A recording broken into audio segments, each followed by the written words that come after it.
have, some of the top 3 producers in the room here today. They're going to talk to you guys about lead gen and what they did in the beginning of their career, right? The beginning of your careers? Yeah, we kind of wanted to do this as a follow-up to the last thing that we had where none of us kind of realized it was a little more scripted and questions. We want you guys to be able to ask questions and go over stuff with us to where you have some input and not what... Yeah, nobody asks questions. Yes, what you need and more of a direct Q&A for you guys. So we're just going to kind of open it up. Yeah, I used to ask questions like crazy to even Cole, I'd call him and ask She asked him. some dumb questions. They're pretty stupid. I still ask questions.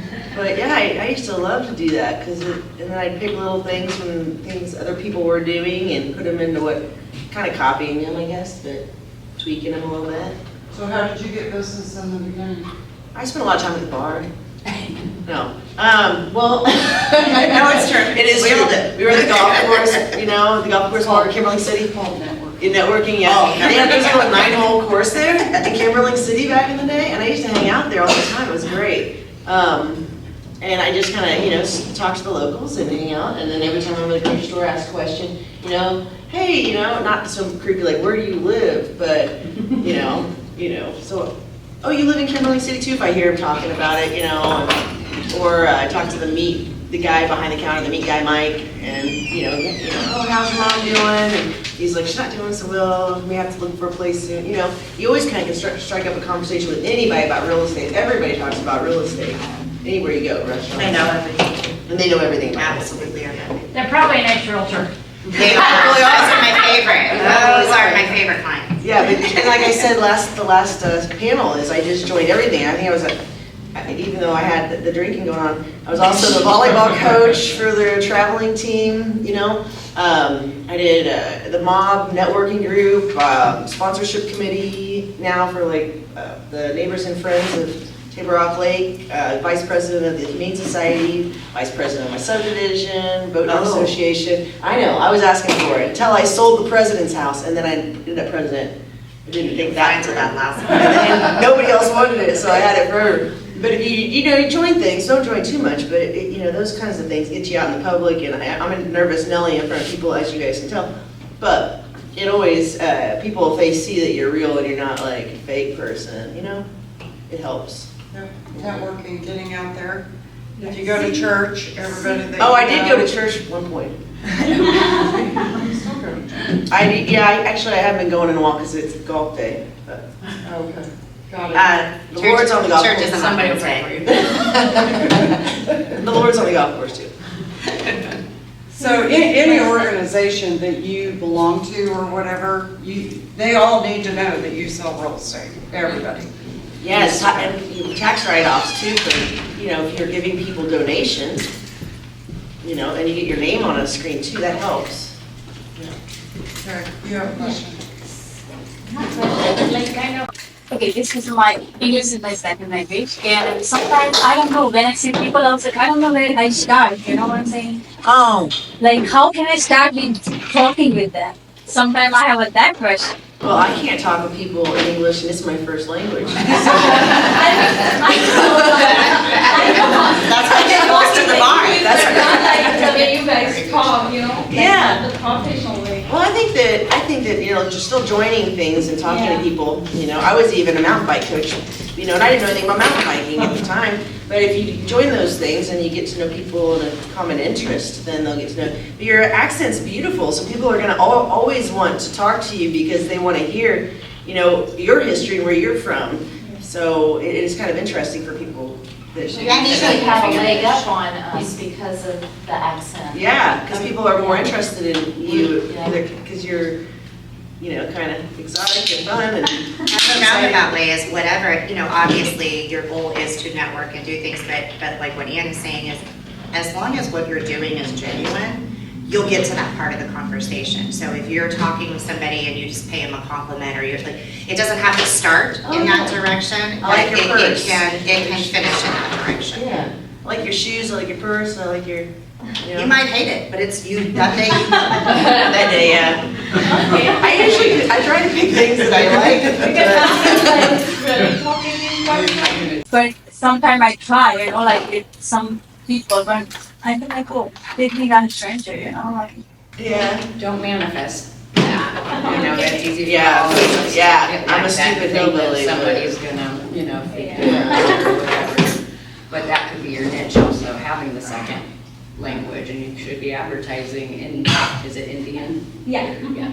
You should be doing some advertisement in that for the communities out here, people that only speak Indian. There's more than you think. They do all their own I hotels, mean, I but it's fine. have already family support, but I want to do something by myself, Yeah. Like, we have a couple of businesses in the town. But Yeah. I want to do something like myself. Yeah. I don't, Yeah, you could definitely play up on that. And would you guys like for us to go topic by topic, or do you just want to throw questions out to us? We want you to get the most out of this, because it's about what you would like to know from us. And I'll say my niche came from entertainment, if anybody's curious. What? No way. I danced in shows for many years, originally with the St. Louis Ballet Company, and then moved here and danced in shows. Going out and showing people the minute I would start the conversation with, you go and see shows here, any town, or what's your favorite show? And then I used to dance and go, wow, it was such a big deal, and that hooked them, and it wasn't even like I was preying on that, on purpose, but it was something that I was comfortable talking about and relate to, and a lot of people that come and visit, a lot of people that I hear are from somewhere else, they come to town and they see shows, so that immediately got my, connection. Yeah. And my line always is, I couldn't sing or dance, so I had to get a real job. We were gymnasts. I'm gonna try to get a real job one of these days. So it was a gender. And like for Ann and I, and Shannon's been around a long time too, but Ann and I are locals, and so like some of our connections are a little bit different, or the things that we're involved in. But it's just finding something that genuine, when you're trying to connect with the community, obviously you want it to be genuine. You also want to be able to get something out of it that helps you. So whether that, is just getting your logo and your name out there, knowing that you're involved in certain things, but just always the whole thing, no matter what you're doing, conversations, advertising, whatever it is, be genuine. I used to wear my name tag everywhere. I don't anymore because everybody knows. Was that for everybody else or for you? I wore it there, so people were like, what is that? They'd like look at it, like, what is that? More so than anything, they'd be like, What's my name? why you wear that? Job that requires a name. Yeah, I don't know, I personally never got into politics. I have people ask me to be planning and zoning, I've asked just last week, water department board. I don't do any, school board, they've asked me a lot to do that.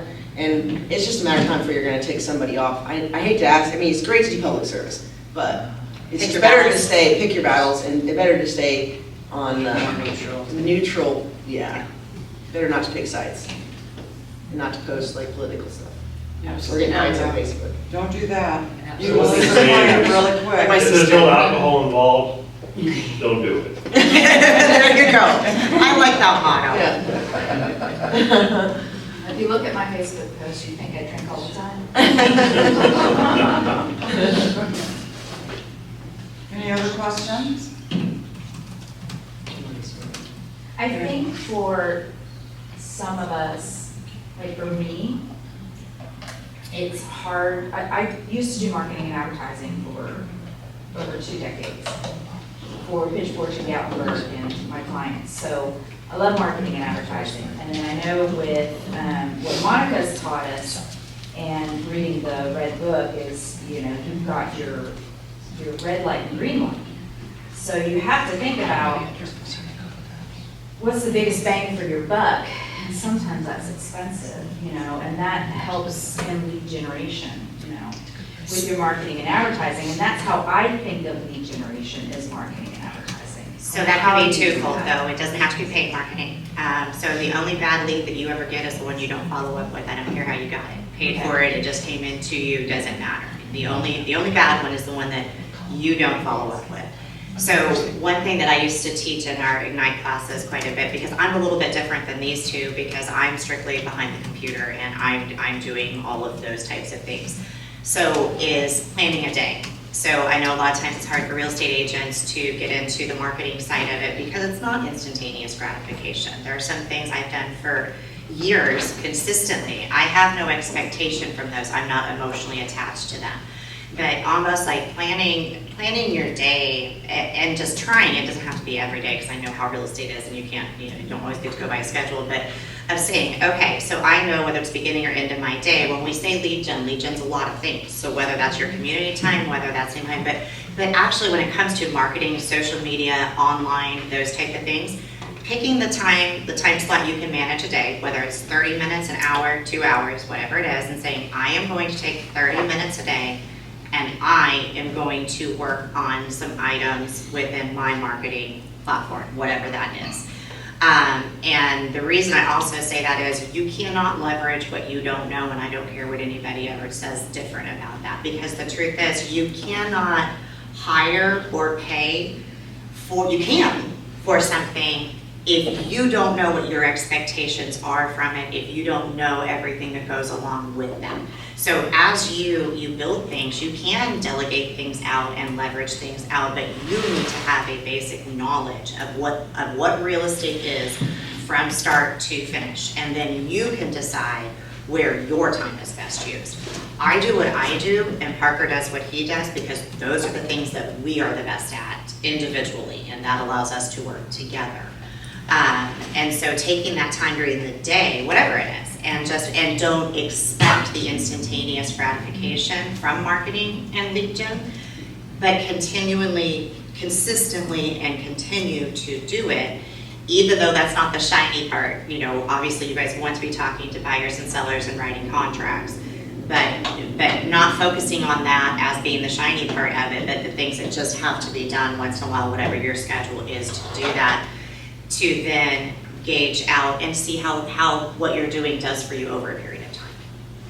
Time blocking is huge in general, and we're all guilty. Like, I know I'm supposed to, time block every week off, and everything like that, but it's not even just the real estate, it's the morning, if it's, you need to get up 30 minutes earlier or an hour earlier every day, you time block that out to work on the marketing or to work on whatever community event that you're involved in, and so that you're not just the squirrel scattered making buyers calls. Oh, I need to do a Facebook ad. Time block your entire day is key. And the paid marketing, that's a lot of different levels, whether it's the advertising or it's the lead gen. The attitude has changed with that over time, because we really just didn't have a choice but to change our attitude about it, because it's where technology has taken us. And so we are probably never going to single-handedly change where a consumer goes, right? Where their initial go, even if we do or don't agree with Zillow and Realtor and all of those things, we don't have national marketing campaigns, because perception is reality, and it does not have to be true to be believed. Okay, so how many years did we have to spend telling everybody Zillow wasn't a real estate company, it was a marketing company? Well, darn it, Zillow, thanks for becoming a real estate company. You totally changed our talk. But so it's going to where the business is, and it doesn't always have to be paid marketing to do that. You're going to get, I'm sure you get now, a ton of calls and emails and buy this and buy this. The only thing I could ever recommend, if you do anything along those lines, do one thing. Do one thing wherever you're comfortable at and work on it and actually see what it does for you, if you choose to go that route. But like I said, the only bad lead that you ever receive is the one that you don't follow up with. Keep track of your numbers. So, I talk to you guys about that a lot. Know what's working for you, and know how long you're going to spend, or how much you're going to spend on one specific thing, and determine what that number is. And if it's not working, it's not working. We need to move on to something else. If it is working, keep doing it. And that's the return on investment. And the investment does not have to be money, investment's also time. So is this being, and just don't be hard-lined on that one for like the marketing that you're doing and kind of making that pattern, because over time, then you'll do that with it. But this knowing is that where is your time best spent? Then you can also decide where is your money best spent. And you have to be consistent. So you can't do it for one day and then not do it for 3 months and then go back and do it for one day and go, oh, well, I didn't get anything out of that, it's not working. It's kind of like that time block, you have to change your mentality in that time block of whether it's the lead gen or however you're doing that one thing that's just not glorious. You have to change your mindset and have no expectations of it. So just, this is something I'm going to do throughout the day consistently, you know, whatever that schedule is, and I'm not going to place the same expectations on that as I'm going to if I'm actually talking to a buyer or seller on the phone. Because this will build if you let it. If you don't, you know, you gotta water the plant. It's like fishing. Yeah. You don't always catch something, but when you catch the 5-pounder, it's like awesome. And if you don't, you just go to the meat counter at Harder House. There's more than one way to skin a cat. Or fish. Or fish. So I don't pay for any lead gen, and I don't really time block. I know it's probably not the right person for this panel, but I do time block those mob things or the networking groups. You know, I consistently do that I consistently golf at these tournaments. You know, You're networking. but those things I think kind of replace the. I chance do for me, think if because the I'm three of us started public. now though, Yeah. we would have to do that. Yeah. Because we, If we did now, yeah, you're right. Because we started though in a time where we had zero technology. Yeah. And we still had MLS books on the counter. So we had to, the changes all happened within our careers. Yeah. So if we would know we would have to do these things, like if we picked up and moved to another town, you know, and started over somewhere, it's just, we've evolved in this. We've literally gone from an MLS book on the counter to, you know, blown up technology. And people love to talk about real estate, like I said, but you gotta have something of substance to talk to them about. You know, if you just stay positive, people get really engaged with that. And people hate negative news. They get a lot of that with the national news media and all that. So, you know, what's his name? Mark King used to be our team leader here, and he always preached to us about the, you know, language of real estate. And so if you know how many closings you had, what's your volume, what the board volume was, and how much the market has increased from last year to this year, what it was like 22, 23, 24, and people are just get fascinated, like, oh my gosh, you doubled your volume from last year? That sounds incredible, you know? But they didn't know that the year before that was, you know. Everyone knows that. They don't, you know, but if you just tell them, yeah, we put 7 under contract track this week, they're like, everybody else, all the other agents are saying the market's crap right now. I'm like, it's not. They're gonna call you because you're positive and you know your numbers. If you're like, oh, the market stinks, they're not gonna call you. And be the professional, because like a lot of times like that rabbit hole of conversations with people, like, because they love to be right. Oh, yeah. Right? So, and it's not that you can't allow them to be right, but they have come to you as the professional. So it's having those conversations, and when you know your numbers and you know what's going on and you have things to talk about in the market, it doesn't mean you had to have had 7 contracts last week. It could be Keller Williams see what's Charlie's. going on, You know, and be the expert. You could say we are number 1 on the board of realtors, and you are. You know. Yes. I never we are. once have talked negative about the market Yeah. during the big crash. Yeah, I was super positive. Yeah, Into every big- listing appointment. Yeah, the I big- will outwork anybody. You know. Yeah. We were in that same, Shannon and I were in that same thing like you're talking about with Mark, and everybody in this town was talking about how bad real estate was. Yeah. And we never did that, and we Yeah. doubled our business during the downtime. She looked at me and said, there's always gonna be someone buying and selling real estate, and it might as well be us doing it. And I said, Yeah. Right. let's And go. the other companies hated us for the language of real estate, even trying to get us in trouble for it. Yeah. So, it's knowledge is power. People love Yeah. that. I had one client, and Shannon knows who it is, he owned multiple condos, and he talked about how terrible it was. And I just told him this, listen, if there's one realtor standing at the end of this, it's gonna be me, because we're gonna work, and we're gonna do, Yeah. and this group here is going to be here when this is over, because we're gonna work. And that's what you just said, you have to have that positive attitude, and when they feel that, they're like, I need this person to work for me. Yeah. Meanwhile, I'm cleaning the toilets in the office. I'm just there. In 2009 and 2010, when you guys were killing it. Yeah. So Ann, how's the market? Yeah. Ann, how's the market? The market's incredible right now. Are you kidding? Yeah. I Or love unbelievable. You know? I love that you guys are reinforcing That some could of be the either way. things It could that be I either way. say. Yeah, it really is. I mean, Yeah. if anybody thinks that, I'm not sure which planet they're living on. Because, yeah, and I think, because the interest rates are dropping, now we have a lot of people, that are wanting to sell. So, I mean, I'm going on 11 listing appointments a week. It's insane. Because people are like, okay, now I can finally sell and go buy somewhere and not have that problem with interest rates, buying on a loan. And a So- lot of our fluctuation, whether it is, no matter, again, perception is reality. What somebody believes, right, from the news, from whatever it is, because literally you can get online and find a article to defend anything that you have to say. It could be the worst thing in the world that we all know is not true, but you can truly go find something to validate what you think. So when you are speaking to clients and you have just a little bit of knowledge behind you, just and study the craft of real estate, because you're the only thing that's going to change that perception, because Facebook has convinced them differently, right? So if you're always going to have those tiptoe conversations with them, but you can normally, with knowledge, steer them back in the right direction, because they got steered askew by something that is just perception. And I mean, even with interest rates, the majority of everything in real estate is speculation, right? So at the end of the day, whenever they start talking about the feds that they're going to meet next week and lower the interest rates, we see an uptick. Now, 99% of the clients that have that uptick during the week that we've dealt with didn't need that interest rate to drop. It had absolutely zero bearing on their purchase power or affected them, right?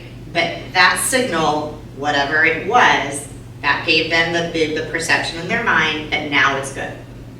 And so a lot of what we deal with, while we can have solid numbers for what we do in business and how our MLS is and how the market is here, the rest of it truly just is, it's no different than stock market, it's speculation. One article can come out and you can tank a market.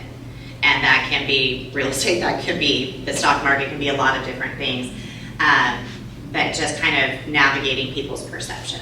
Yeah, I always try to also, when I first go into an appointment, I try to debunk their beliefs in what the national news media is saying too. We had one of our leaders get on stage and say, "Oh, the government's finally made us able to negotiate real estate commissions." And I'm like, and I tell people that and kind of laugh. I said I saw them on the news saying that, and I said we've always been able to do that. Even attorneys that I was with last week, they didn't even know. They were like, "So what is all this NAR stuff? So now we can negotiate commissions?" I'm like, "You've always been able to negotiate commissions." And not yours. And not every state was that way, but Missouri had buyer's agencies. Yeah, so I always try to get whatever the news is talking about. I try to go in before they start talking about it and just let them know, hey, I know this is being said on the news. It's not exactly all true. And we love saying, you're right, we can't negotiate commissions. We have always been able to do that, just kind of as a joke with them and go, you've always been able to ask me if I would work for less, and I've always been able to tell you no. And that, and that is the truth. It's like, that has always been there though. I mean, we've had plenty of listings where will you do it discounted? No. We have saved a lot of deals by reducing commission. Parker will not go into a listing presentation with a reduced commission as a focal point, because one, there are so many things that have to save a deal, and knowing what your value is, especially in this world right now, of saying, well, if we listed this, give me a chance to do it this way and see what I can earn you back on your property that's going to make the difference for you at that 1% that you asked me to reduce. Or which part of my job of the 7 pages, what a real estate agent does, which one of those, pick out 20 that you don't want. Right. Because our job doesn't change regardless of commission. No. So what other kind of questions do you guys, and it can be as basic as you want it to be. Don't feel like there's any silly questions. What can we give to you that you guys are needing? Because I know a lot of the trainings are very topic specific and not necessarily Q&A, so you can ask us anything. As far as lead generation, what does your day look like? I'll go. So now this is where it's a little bit different of a conversation. So most of us are dealing with a beast that we've created. So the lead generation, put a different name on it, is kind of what we do in the community, or those types of things. Now, we do a lot of paid marketing. We do buy leads, and we have a website. What I have always done with that website, though, we've had the same one for 15 years. I direct everything back to it. So any of my links in social media marketing, even though I pay for them to host it and do lead gen for me off of it, as far as like just the paid ads, I send back to that. So in addition to what I've paid them, I have more than quadrupled what that real estate site does for me, because that is where everything that I have goes back to. You know, and it used to be with some things, so your lead gen can be that simple, right? Parker, and a lot of times with that, it's because we have inquiries that are coming in. They haven't asked a specific question, but they've hit a button that said they're interested in that property. Great. That'll be a phone call Parker makes during the time when he gets back in between appointments. So that's kind of where our lead gen has turned into in that aspect of it, of dealing with what is coming in. But again, like that building of that, if I had asked Parker to do that or be patient with that, that's not where his mind's at. He enjoys dealing with people, you know, what can I do to help you? That had to be built on the back end and to where it's just its own beast now, because that wasn't the shiny part and you guys need the shiny part too, because there's got to be some enjoyment out of this, because it is, you know, there are trying days in real estate, like all of them. But is just letting those things build. So for the lead gen, for us, that's what it is. And then we have our buyer's agent makes calls out of that database from a time period backwards. So he's allowed to touch the database, like I think it's 60 days and back. Anything 60 days and current, he cannot contact. How many people you have in your database? 18,000. Okay. In that one. You have no idea? Like, hey, Yeah. people like. The entire That's city just in one of them. of Kimberling City, Reed Springs, and Grayson West. And I will say, so one thing to be careful with marketing, and I think sometimes agents just do this because it's easy. So all of these wonderful things that Keller gives you for marketing material, the whole point of that never was for the 130 agents here to set everybody up on the same auto drip campaign. I get the same email from KW agents, not just here, out of the area. I probably get an email replicated 50 times. So that is meant to be a template for you to, and you can either use it and tweak it, or just so that you know kind of what the content should be. We don't do those because we have just always felt like they've asked about property, and that's what works for us. Again, when we say what works for us, treat it like Google Maps. Google Maps is going to give you 15 different ways to get from the same location to the same destination. None of them are wrong, right? So we have never used it that way, because we have always just felt they're getting so much from us with property alerts that that's what we want it to be about. But it doesn't. But we do things like that on our paid marketing, on Facebook ads and those types of things. So it's a little bit different, but that is what our lead gen looks like, is using a tool that we have built. I will say ours, and obviously Sydney, Katie and Anthony back there knows that very similar model, but we did do the, I guess you call it like chase the dragon, where we signed up for everything, every call Carolyn got, oh yeah, I'm sign up for that, and great, you know, and all over the place, and until we finally, just in the past couple of years, have simplified it to one that we use as a CRM, but something else is actually getting us the leads. And then we also have a wonderful virtual assistant that is staying on top of our buyers agents now and making sure they're calling their leads and watching if they haven't called them within an hour or whatever of that lead coming in, that it's switching to the next person. So that, you know, takes a little bit of time off of obviously me. With watching that, but it's, you know, like they said, the number one thing is follow up. Yeah. It's follow up. And you can't wait 3 days. No. People are instant. I mean, I try to say, want- I mean, it's like they say, the golden rule is 15 minutes at the most, really, you're Well, supposed yeah. to, and the person's moved on to the next real estate ad. And that's where call the next technology agent, and that has agent, fit us, yeah. called them back.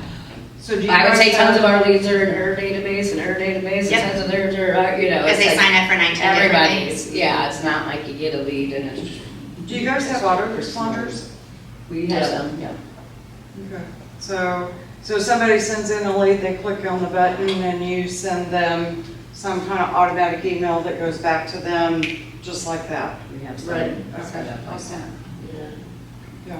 So Ann, I'm hearing that you're, and everybody, lead gen is different for everybody. Okay, so, you gotta find what works for you. You gotta go out there and talk to people and you gotta be open, okay? But I kinda get the feeling that Ann does you do a lot of community stuff. So yours isn't, I'm on the phone. I know you do a lot of social media marketing. And I'm assuming one of your team members does that for you? Yep, Ariel. Okay. So she does do the social media marketing, but I'm also hearing you're out there. Yeah. You're just talking to people. Yeah, Tiana's the one scheduling the appointments, getting feedback, overcoming the objections. And I'm just doing strictly talking to people, contract negotiation and inspection negotiation, that's it. Yeah. So And just getting your stuff out there, so like with what she's doing with her social media that we all do with that. So you don't have to have a listing to do that. So you can post a beautiful picture of Table Rock Lake and make yourself a little ad, and it doesn't even have to be a paid ad. Just consistently putting something out there where people are seeing your name, your logo, your brand on a regular basis, because they post my listings if you want, just ask me. You're always Okay. welcome to post. I post, Crispin people seed. post up ours all the time. Yeah. even without permission. Sometimes Sometimes they do without. Sometimes they take your sometimes they photos take videos. too. Oh, yes. No, but yeah, I don't mind. It just helps my sellers sell their house faster. So please go ahead and do it. Same here. And I used to do that too. I used to all the time. yeah, and it can be something in between when you're posting listings and then, making a great lake picture, or, oh, hey, look at this kitchen, isn't that cool? It doesn't always have to be driven somewhere. One thing that she touched on too, so like when I said we built our website, so we don't, even though we don't truly use it as a CRM as far as sending out other things other than property, we dump everything into it. So like our Zillow leads they go into Zillow, they immediately go to that website. So then outside of whatever's going on over here with Zillow, they're going to then get a welcome email from our website, and they're going to continue to get emails from our website based on the property search that they put into that. With that said, our goal after that always is to get them on the phone and get them in the MLS, because we can obviously control their filters better, and because a lot of times it's also great sometimes that these third-party websites don't have great real estate search filters because it creates questions. Hey, this is not exactly what I want Lakeview. Oh, great time to get on the phone, have a conversation. Well, let me put you in the MLS because I can narrow that down better for you. So it's just whatever you can do to put an opportunity out there to create a conversation with somebody. When you get them on the phone, what does that sound like? Not me.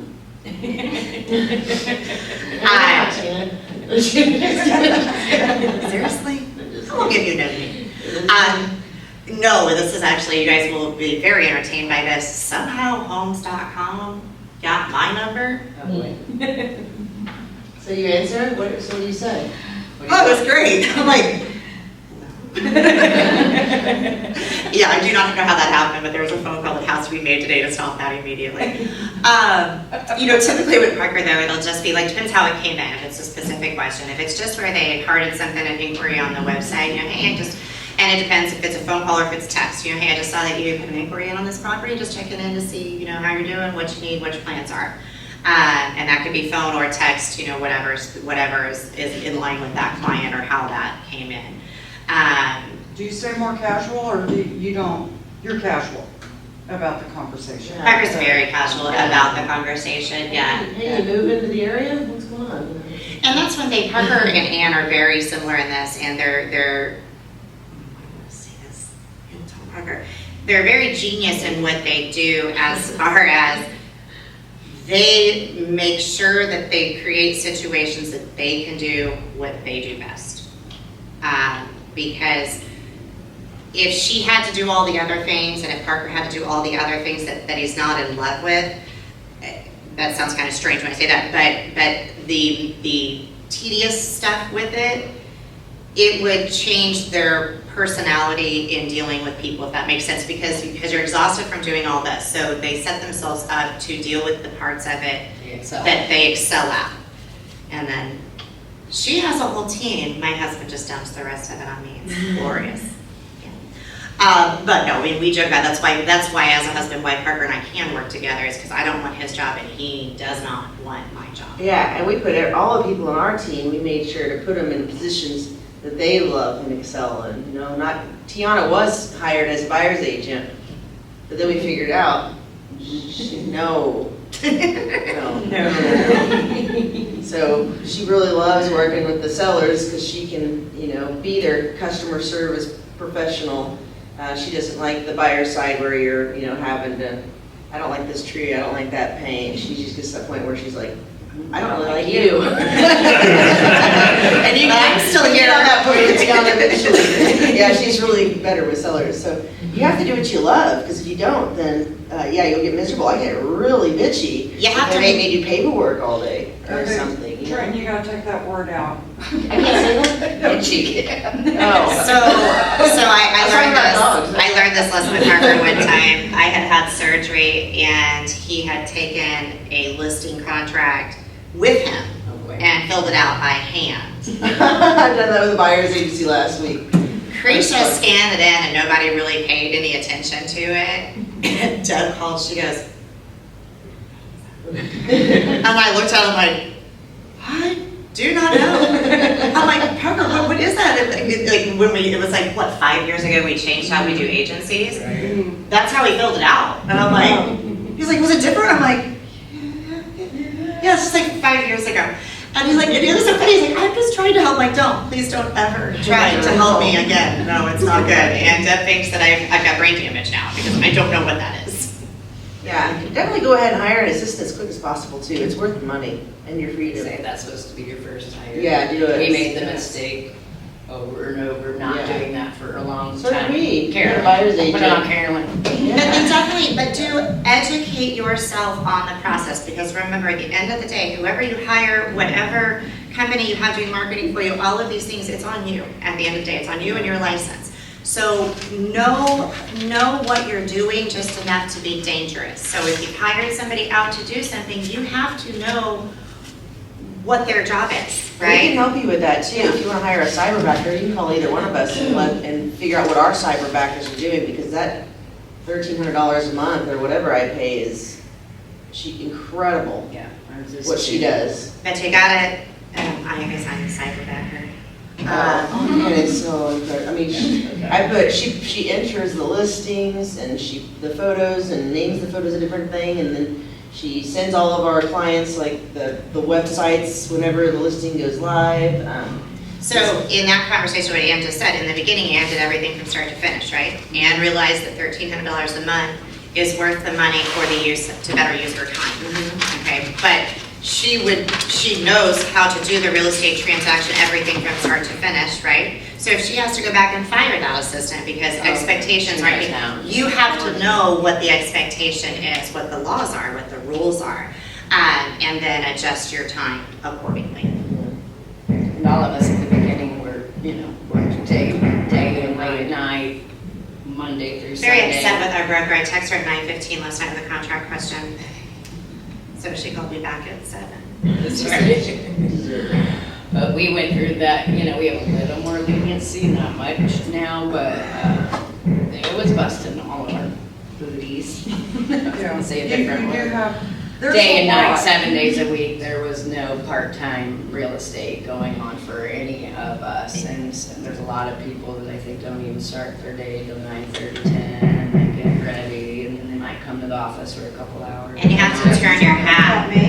You have to turn your hat for expectations when you're dealing with sellers and buyers, right? 99% of the time, a seller's never going to call you and say, hey, you got to have this listed by tomorrow.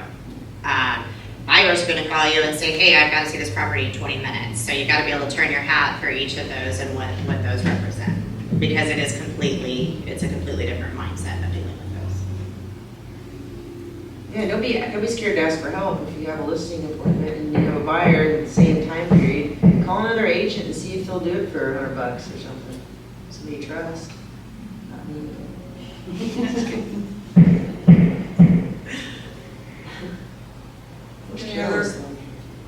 Any more questions? What was your toughest From lead gen to close, anybody got good stories on that?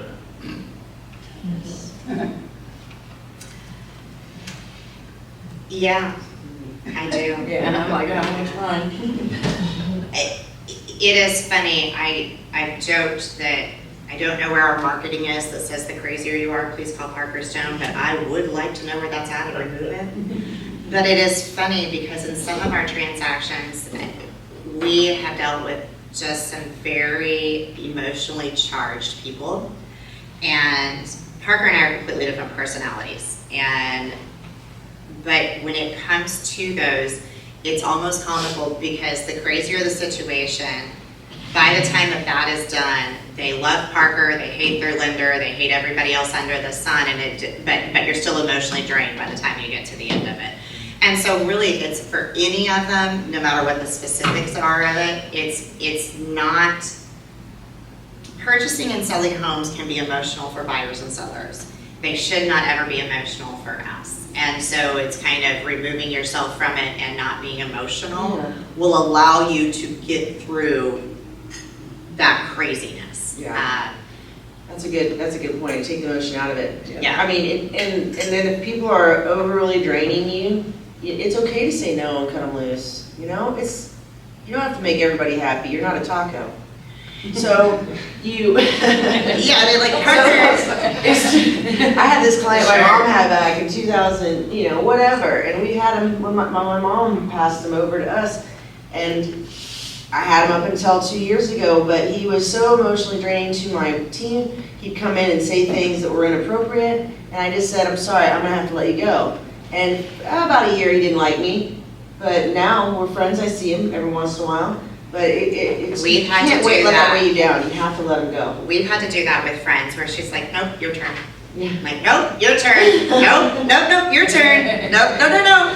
Yeah, and we always, it happens a lot where people call me, call them, or it's past client of them and ours, and we always call each other, My favorite is Ann told me to call you. I'm like, Oh, boy. you're gonna be great. Why did I make her pick? So you do have to keep your emotions between the lines. You as the real estate agent, you are the calming effect. Do not get wrapped up into, oh my God, I'm not doing this deal, they're screwing me, Yeah. One, for the transaction, two, for your own sanity. Yes. And it's one thing to vent about it, and that's fine, and then just try to be able Just to call kind of Tina. pack it away and move it on. Yeah, we do a lot of it. But not responding emotionally within that, because you will see, you'll meet and experience all types of people with all different backgrounds that got to where they are to be with you that day buying or selling a house. And, we had a gentleman actually bought a house right across the street here. And it was Kim's listing. And I mean, just super gruff, hated everybody, screamed and yelled at the lender, screamed and yelled at the title company. There wasn't anybody throughout that transaction that he wasn't going to sue. From the inspector to the architect engineer that he hired to come out and do it, to do the inspection part of it. He was going to take their license. I mean, literally every step of the way, right? For people that he hired to do a job for him. Wasn't us, it was him. Screamed and yelled at Great American to the point that they almost didn't close them, and that's pretty tough to do because they stay pretty even-keeled down there. This was a 4-month closing because we somehow got $85,000 of construction money wrapped into his loan, and we still really don't know how that happened. So everything that he got was above and beyond what should normally occur. Oh, he loves Parker. Just loves Parker now. Loves everybody now. Couldn't stand anybody except Parker the entire time period. Would call, scream, yell, hang up. Call, scream, yell, hang up. And it was We usually just blow and smoke people like that. Yeah, and so, but because Parker didn't react to him, I'm still curious on how he does it, and realize that behavior wasn't normal. But because he didn't react to him, because otherwise it would have spiraled the whole entire transaction down the tube. But Parker would just let it go, and I'm like, did you see that text? He's like, yep, just ignore it. I'm like, okay, all right. And having to kind of deal with people that way, remember, you're gonna get a lot of personalities and a lot of different reasons of why they're buying and selling, a lot of situations that they're in. We're dealing with several right now where, they're selling parents' homes that have either passed away or, they're they're in nursing homes, and that takes a different approach to people. And just always remember, however they're behaving, it's not about you, and it's not because of you. It's something else. And most of the time, it's wait a day and things will change. Like, Yeah. I don't know how many times. Honestly, wait 5 minutes, and You it's can be like, like in a panic, is this gonna fall through, Yeah. the next day, so Yeah. we figured this out, or whatever, it's the taking a good breath and like, don't be guilty of giving someone something to worry about until there's something to worry Yeah. about. Oh, yeah, Because there's a lot of things I being hide the from solution. people. There's a lot of what? I was saying, there's a lot of times I hide things about, Yeah. I'm not saying illegally, Right. but if there's something Hold that just back. happened, I wait a few, Yeah. let it pan out. let it Yep. pan out like a day, and then be like, and then I don't even have to tell them maybe. Right. Yeah. Because it'll fix Because it itself, will, you yeah. know? It And worked that took a out. while to learn. I have a hard time to with do Tiana, that. yeah, That is Tiana time has a to- really hard time. As soon as she hears something, she wants to tell them right away. I'm like, wait, because it could work out. Yeah, and a lot of times it does. Yeah. So a lot of times I get to a closing table and I was like, so this No happened, idea. this happened, this happened, and this happened. They're like, what? I can't believe that all happened. I was like, I didn't want to tell you because I knew it would spin you out, but Yeah. But plenty of time, I'm like, you have Thank you. no idea. yeah. Thank Yeah. you so much, yeah. Letting somebody calm down a little bit. Yeah. Sometimes you guys will call me and say, oh my God, they sent me this text, how do I respond? And I say, don't respond till tomorrow. Yeah. And then you'll get the apology text from. Sometimes. Yeah, sometimes. In the case of that gentleman, you'll just get the next person that he's mad at. But yeah, But he had to know somewhere, like, it was okay to still keep texting Parker that because he wasn't reacting to it, but he had to say it. He had to, Yeah. to somebody. Yeah. like a community well forgot to turn in their paperwork to extend their, their, what's the word? DNR. Yeah, to DNR. And, that's just one example, but we didn't tell the sellers that happened. We worked it out in the background, and then it closed, and we were like, we had to spend a couple days working it out with the Department of Natural Resources to get that paperwork in and on the website so that underwriter in Florida would On see it. time, right? And they had no idea what was going on, but if we would have called them and said, oh, we're having a problem with DNR, and, they would have just lost their Everybody would be mind. reacting. Yeah, they would have lost their mind. And This is one of the examples. And you're gonna be more than a real estate agent. Oh, boy. We have a set of friends that they got divorced about 8 years ago, and 2 years ago, they finally sold the last property that they owned together, and thank God. Because we sold about 8 of them. And so we were counselors, consultation therapists, and we finally had to say, we're not team A or B, we're here to sell the house, and that, there's a lot of roles that you actually fill in a real estate transaction that you don't realize that you are. There's a lot of houses that I went and showed, and he wanted it because of the shop out back, and she didn't want it until the kitchen was redone. I was like, you want this house, you need to agree to. Happy wife, happy life. Yeah. So do you guys find that, that if there's a lot of problems through the transaction, things are really hunky-dory afterwards, but if it goes really smooth during, something's gonna pop at the end? That was my experience. I always Yeah. plan for the worst and hope for the best, because it seems like no matter how smooth you think it is, there's gonna be something in some area of the transaction that's going to come up. I always preface my sellers with it's not over until the keys exchange hands, because you'll get them. Where you have your money. Do you think, what day do you think, or I'm like, anything can happen. And I've had recently, people can die, but. Yeah, I would say they could die in a plane crash. Yeah, people could die, People people can lose their jobs, legitimately people just can not choose. show up I've had on a couch seller, closing, yeah, and I you had can't that find them. happen twice, 2 or 3 times. I've had a seller change their mind the day of closing with the buyer's U-Haul outside in front of that house, and the old lady just, because her husband passed away, and she just couldn't leave that house anymore. It's not over until it's It's over. over.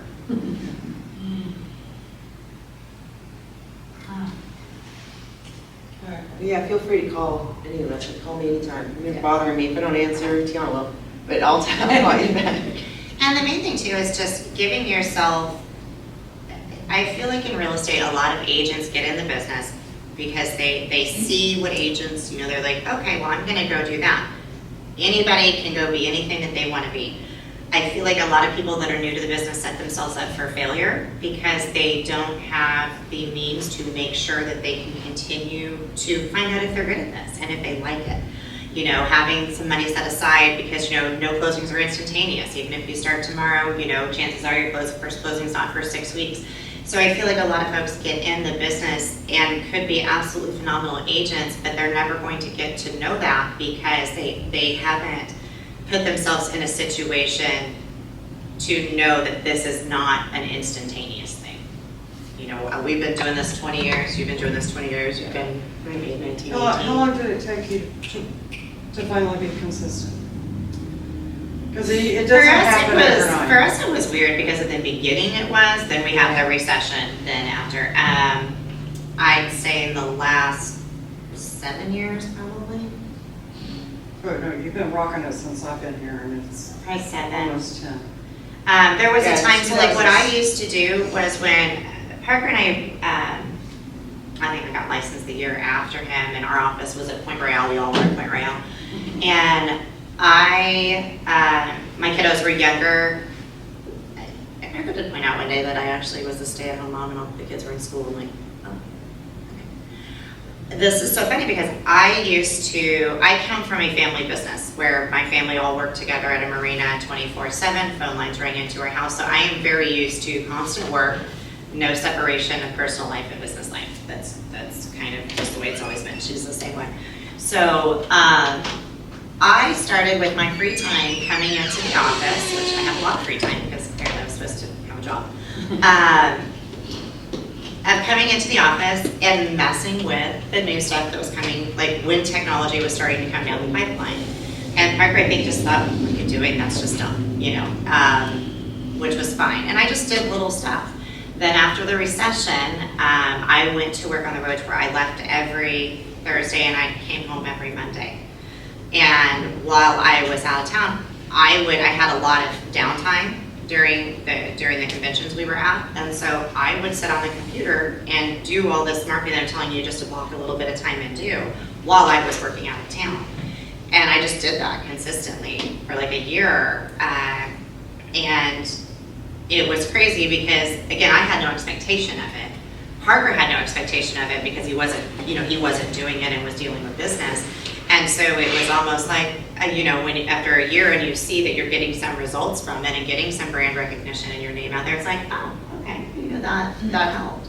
And so that's kind of how we evolved into it. And then kind of just, we noticed a good, strong increase of just increasing the traffic to our website and making sure that everything was dumping into that and helping that build as well. Oh, that's what I was going to say earlier. I remember when all these lead capture websites came out and every agent's like, I don't want to do that. I don't want them to have to put in their information. I'm like, well, are you a tour guide or do you need to make some money? Because at the end of the day, your services aren't free. So if you give them all the goods, right, you give them everything, they have no reason to pay you because they've seen everything without you ever knowing who they are. So if you have the one-off that wants to complain about they have to enter their information to see your listing, who cares? Because the only way you were ever going to get paid was to establish a relationship with them by receiving their information. And so, using that kind of to your advantage. Some websites will have free looks or whatever, but just to remember at the end of the day, sometimes it is about collecting that consumer information into your website because without it, you don't have anybody to sell anything to. So don't worry, when you have it out there and I get some really good ones that log into and they're super classy for the names that they put in there. I'm like, aren't you cute? And I laugh at them and I move on because at the end of the day, I don't care. The only way I get to collect data is by requiring that for the website that I am providing. If they want to find it on a website that they don't have to enter, there's 9,000 other ways on Google to do it. Go figure it out. My other favorite is, when they try to unsubscribe, you need to unsubscribe me. No, I don't. Scroll down. You can unsubscribe the same way that you subscribed. Like, no different. It's like, get me off of this. I didn't sign up for it. Yes, you actually did. You did. Let's have some self-accountability here. Signed up for Walmart and Amazon and everything. But collecting that data is also very important because you have to, no matter how you're going to market back to a database, whether it be recipes, listings, whatever it is, you have to have one. I only have 8,000 people in my database. Get it together. Yeah, how many people do you We guys started have? just- And the one that's very productive for us, we have like 9,000 sits in there. And we're finding that the old leads are a little bit of the more bingo ones Yeah. right now, Yeah. and making the calls on those, the 1,000 days ago signups. Yep. And just, I just really think that the important part is figuring out how to structure your own day, what works for you. Setting aside those times to do the things that aren't glorious, but you know that you need to do, but not so much at the time that it emotionally changes your mindset about your day in real estate. You don't want to dread it. Do you ever feel like you're over bothering them? Because I get that a lot. I Well, I don't, told somebody I was in real estate and I don't want to bother them. Do you? You're manifesting that. I used to be like that too, nervous that they'd be like, why are you calling me? But you're just putting that in your own head, which we're all guilty getting inside. we had a showing schedule, I kind of cracked up. The guy texts, he goes, hey, I'm sorry, I got to cancel this showing for tomorrow. It was actually on your listing. And Parker's like, okay, no problem, you want to reschedule? And he goes, dude, to be honest, I have a friend who has a friend who's a real estate agent down there, and I am really, and just for me to keep my friendship, I am sick and tired of listening to them, so I'm just gonna let him show me if that's okay. If I hate him, I'm gonna call you back. And I had them just kind of laugh about the honesty of that. So it's like, obviously the friend's doing a good job of telling him their friend's a real estate agent, but at the same time, it was like, oh, this is good, okay, no problem, thanks for letting us know. But, when the conversation is genuine and you end up there, it is different than when you walk up to him and say, hi, I'm a real estate agent. You're not bothering them calling them because you're the friend. Yeah, no, I get it. Yeah, that's what you That's tell what I- agents. that's She's the saying new response agents. I Yeah, new get. agents, yeah, new agents. They're- You're not bugging them, they're- you're not a used car salesman. Yeah. You're trying to be their friend and help them Yeah. find something. So real estate is the biggest transaction anybody does. And they need help They do with need it. help. And it's not you guys are not salesmen, you provide a service. And you provide one of the biggest services that anybody could provide to any human being, individual or company.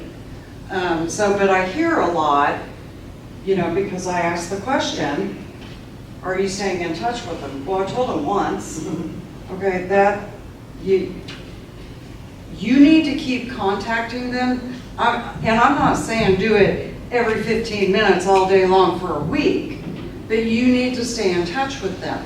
And I also hear a lot, well, I sent them an email and they haven't contacted me in 3 days. Life happens. Okay, something may have gone on in their life that has put real estate on the back burner. But I like to tell you guys, you keep contacting them until they say stop.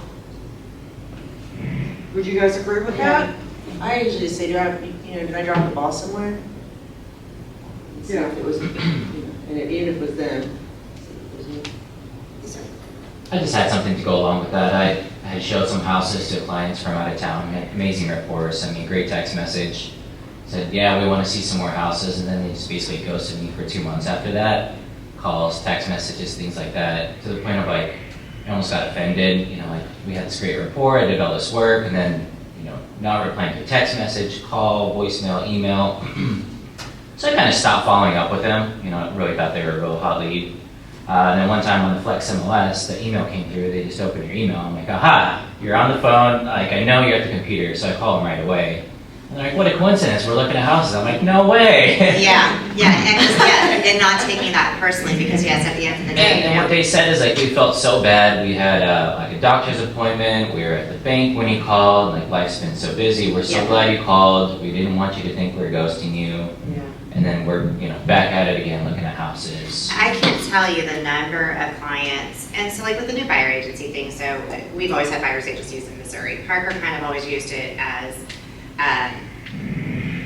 a trust issue with clients before now. So it was like, hey, we're just dating. We're not getting married. You don't need to marry me. I want to like you. I want you to like me. Make sure we can work together. So we typically always set it with offers. Obviously, we have to change that up a little bit now, but it's still kind of the same conversation of having that. But in doing that, I can't tell you, so the two things, obviously this conversation's different now that we have to have the buyer's agency to open the door, but I thought I will tell you in all the years of Parker getting to where he's at, and I would bet that she's the same way.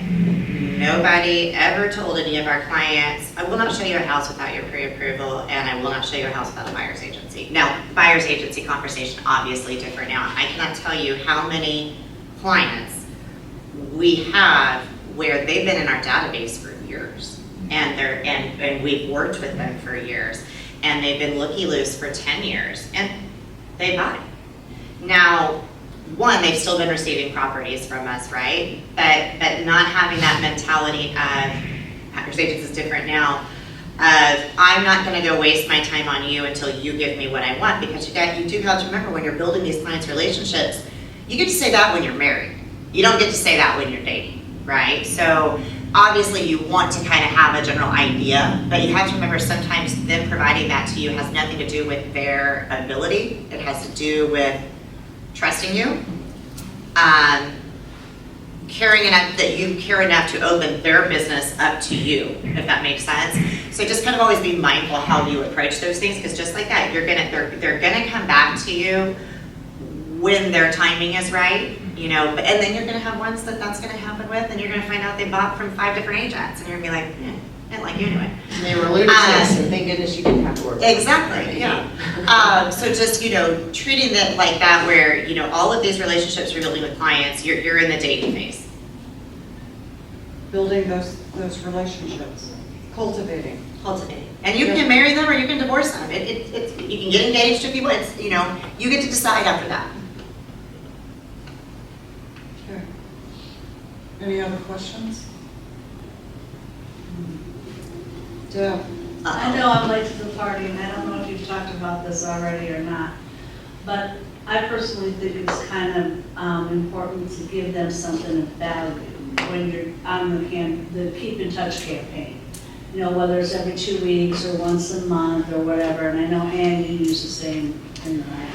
That we did talk about that to also remind them, though, these templates that are provided is to make sure that everybody is using those as a template. Because like I said, I get 50 of the same emails from Keller Williams agents, not just here. So literally, we've got a group of, you know, throughout that they're just going in and putting in the information, never customizing it, picking the first template. Right. So I'm literally getting the same thing, you know, use those as a tool. They think I write them. Right. You don't? Use those as a tool to do that, absolutely. I like that Well, recipe. it's a different platform.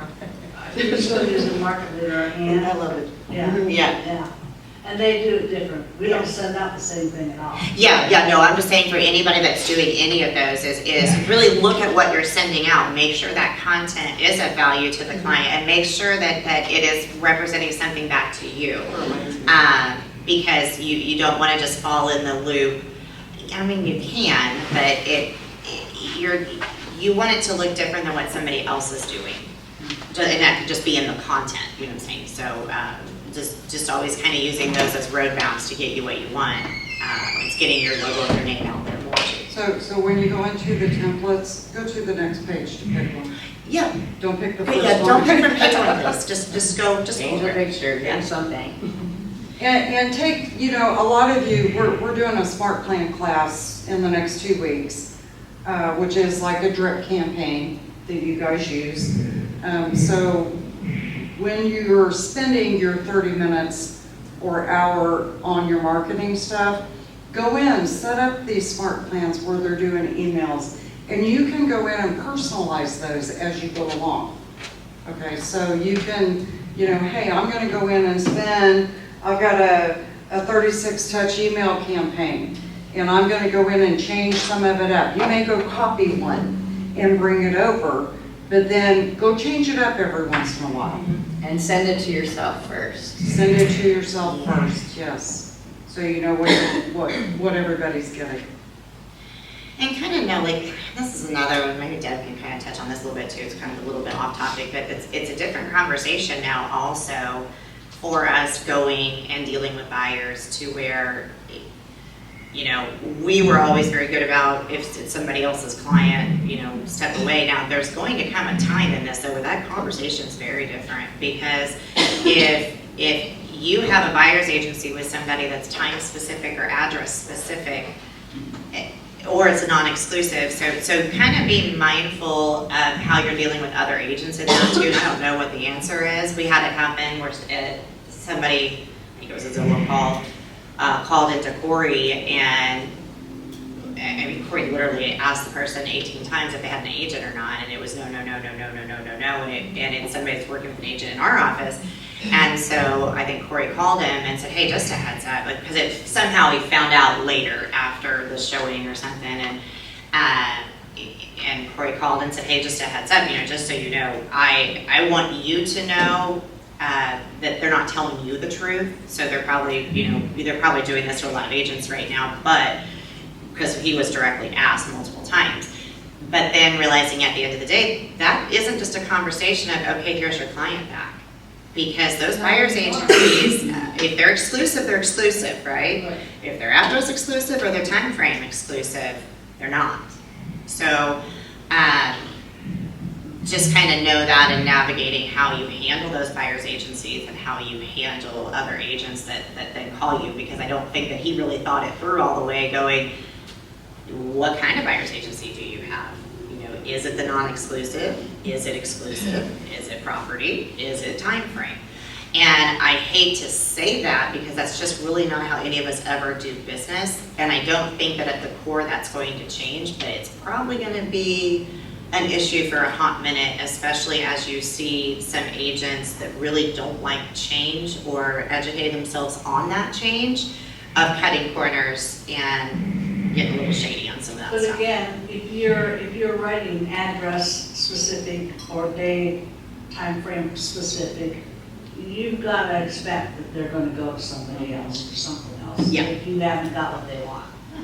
I mean, you have to expect it. Yeah, and a lot of times we're finding like Once you sometimes educate them. on the, You have to educate them when you're talking to them. you do, and like we've only had one that would not sign. Parker said, listen, I don't like the new rules either, but here's what I have to do.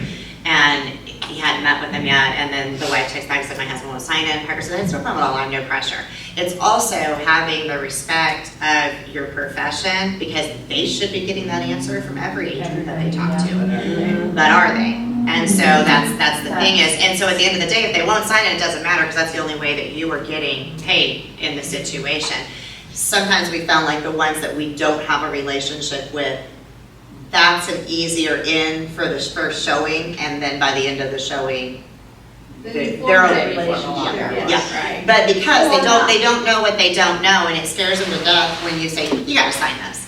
Now we have the ability to say, listen, it is the new law, we don't normally handle these right now, but this is so that you have transparency on what you might have to pay. If you prefer, I can make it address specific for this one, and we'll make sure that we want to continue dating.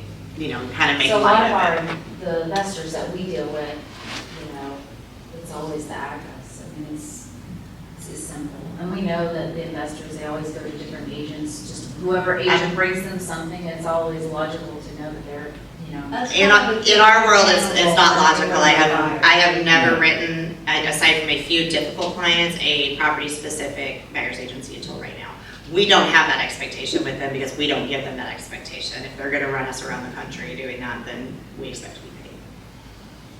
Yeah, and working with an investor is a little bit different Yeah. than working with your day-to-day, I want to buy my Well, and first it's- house or I want to move up buyer. And it's funny because Doug and I were talking about this. I was saying it's understandable and logical, like as an example, as an investor. Right. Yeah, That they would probably Different use somebody than else working if with your another normal buyer. person Yeah. bought them something. That's kind of normal.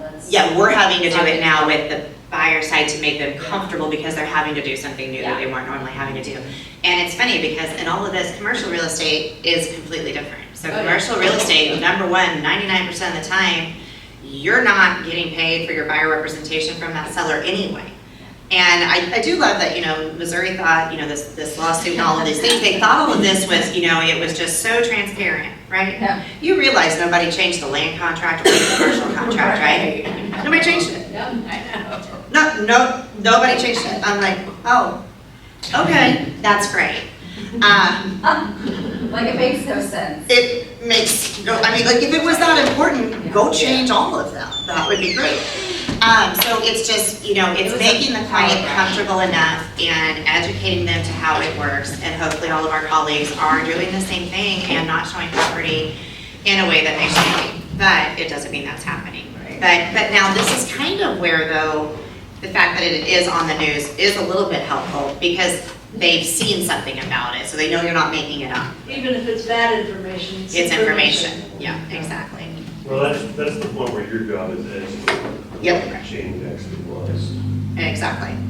And, and that's where a lot of them, it's funny because some consumers right now feel completely empowered by that, and we had one that said, well, that says you can't charge me more. It's not what it said at all. That's not. Literally isn't what it said. It's not what it said before, and it's not what it says now, but if you don't ask questions, don't make statements. So it's like, if you want to go reread it one more time, or I can explain it to you, it's up to you. Yeah. I'm just politely educating them, honestly, in Missouri, this really has never changed. We've always, commissions have always been negotiable, but the client's understanding that negotiation also includes us. We don't have to do anything that we don't want to do, and if it financially does not make sense for us to do, we will be very hard pressed to even accept a listing that is not willing to offer buyer compensation, because at the end of the day, we spend a lot of money on our listings. If we are not able to present that listing in the best light possible, where the seller would consider paying the buyer commission, and therefore the buyer pool is narrowed down to 10% of the buyers that could normally be out there, it increases your days on market, they're gonna wanna fire you after the 6 months anyway at that point, and you've spent all this money on the listing. And so that is still up to agents. You don't have to take listings if they aren't willing to consider it. But honestly, by the time you get done with a client explaining to them what the situation is, they're usually fine with that, and they understand it. But right now, they're just getting information. Yeah, they're just getting information from a lot of different sources. And you are the professional. Yep. So And in all fairness, this is going to sound bad. I will compare this lawsuit situation the same I will to Realtor.com. Realtor.com was owned by NAR and formed by NAR, right? And for whatever reason, as real estate agents during that time, we could not comprehend what was going to happen in the world of technology, okay?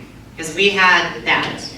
Well, we were being told, but as an industry, we're like, nobody's ever going to go looking for a house on the computer. Same thing happened with Zillow. You can't get mad at Zillow. They just outmarketed everybody. We didn't believe it was going to happen, and it did.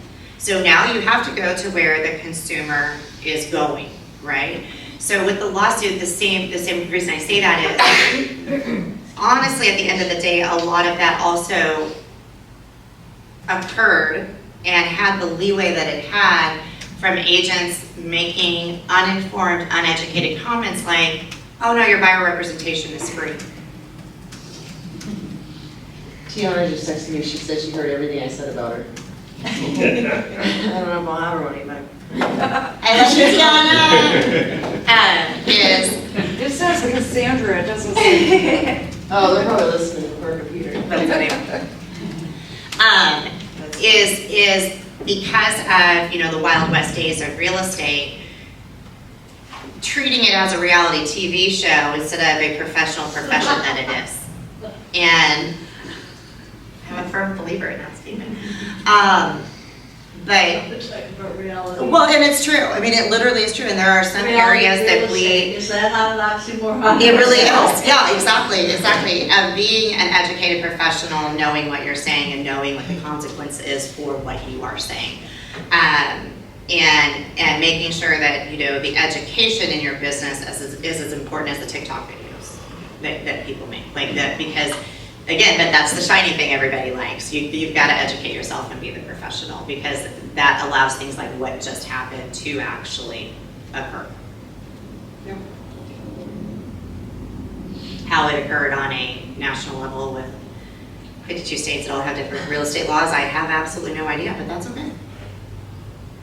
Well, I'm on a Facebook real estate mastermind. Oh, yeah. And the last couple of days has been like, oh my God, I have to stop. I may need to just hide you for 30 days. Yeah, I don't. Because Well, and I for the state of Missouri, the true only change that is made is we have a compensation rider now, where we didn't used to be able to talk about commission in the contract. Now we can. It's the only difference. There is no other difference, at least for the state of Missouri. it's always been able to be negotiated. We've always had buyer's agencies. I think when Deb went to the last thing, what is it, only 17 states had buyer's agencies before this? Yes. And some states still are not conforming with that, but our normal was very similar to what has happened, with the exception of the compensation rider, and not having to have it before you open the door. And so really, we could have probably accomplished all this with just the compensation rider, but it's cool. Yeah, Arkansas, just because I'm licensed there and we're so close, Arkansas has not got a compensation rider. I've been in Piper store. They don't have a cooperation agreement between brokers, never have had one. It's just, everybody trusts everybody. Willy-nilly. Well, that sounds, I mean, what could go wrong? It's not. That's what I always say. Oh, What could go wrong with that? Any other questions? Do you guys have any last minute, We'll do a reminder feedback? of, Mark would always say, don't be a secret agent.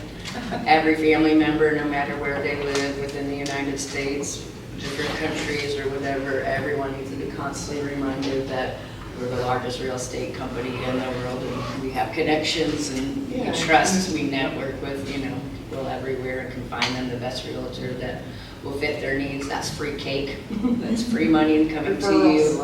Yeah. We just did that with friends in Arizona that are actually family friends that bought property back here as well, where their stepmother and their mother died on the same day last week. And, oh yeah, it's craziness. And they're dealing with 2 properties. And so Parker spent an hour on the phone, talked to 5 or 6 different agents, found Marco was his name, and just knew they'd be a great personality fit, got him with them.